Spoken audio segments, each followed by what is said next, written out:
Hi everyone, good morning आणि शुभ सकाळ. झालं का नाश्ता वगैरे, चहा?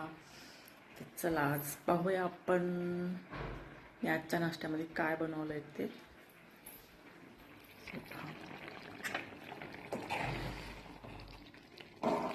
ही आहे भगरची खिचडी.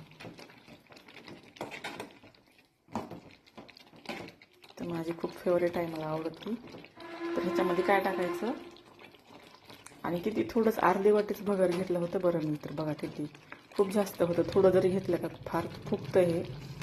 ह्याच्यामध्ये 2-3 मिरच्या टाकल्यात आणि शेंगदाण्याचं कूट 2-4 चमचे,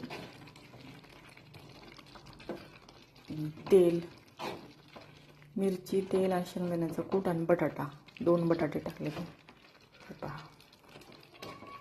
दिसतात का बटाटे वगैरे.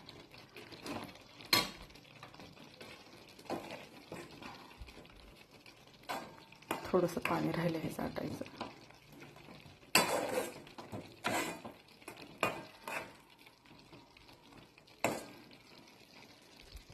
मीठ वगैरे ना बरोबर टाकायचं व्यवस्थित. खूप छान लागते भगर खिचडी. मला तर खूप आवडते. मी वेगवेगळं काहीतरी दररोज पोहे खाऊन खाऊन वैताग येतो. तर असं बनवत राहते मी भगरची. उपास असो किंवा नसो, पण भगरची खिचडी वगैरे आवडते मला. तुम्हाला आवडते का नाही नक्कीच सांगा. ओके, चला मग बाय बाय.